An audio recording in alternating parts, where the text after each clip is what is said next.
सावन का, बाबा बैद्यनाथ के दरबार का।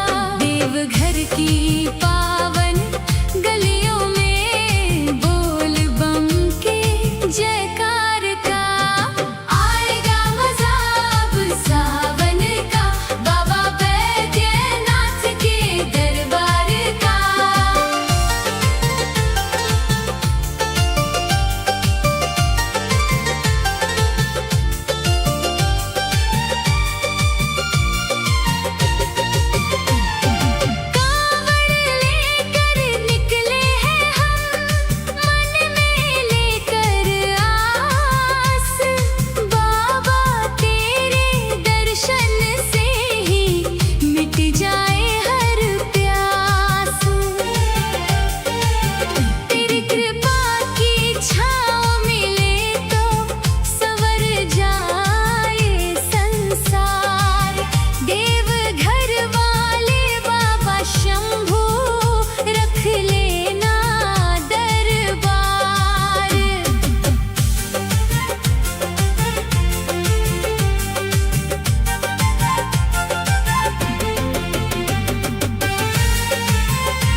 जीवन का सच्चा धन।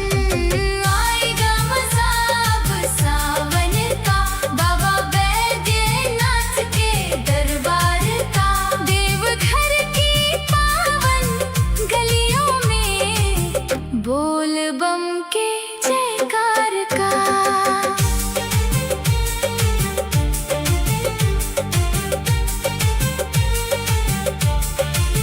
जटा से गंगा बहती देखो, डमरू की झंकार।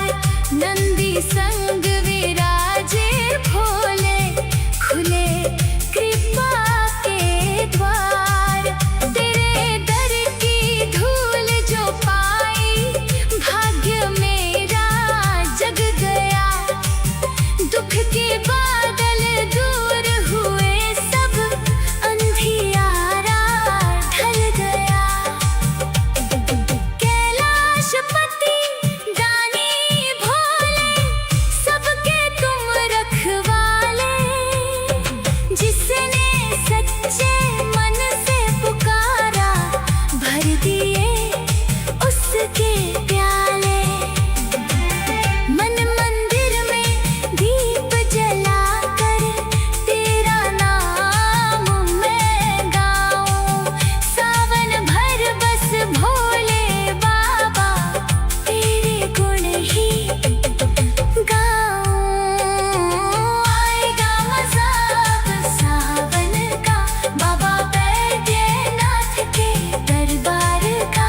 देवघर की पावन गलियों में बोल बम के जयकार का। आएगा मजा अब सावन का, बाबा बैद्यनाथ के दरबार का।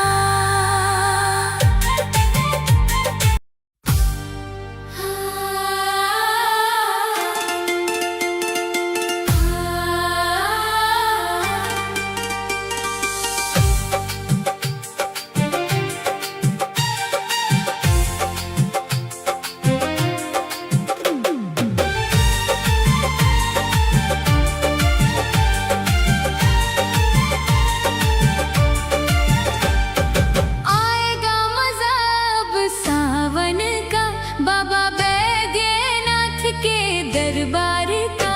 देवघर की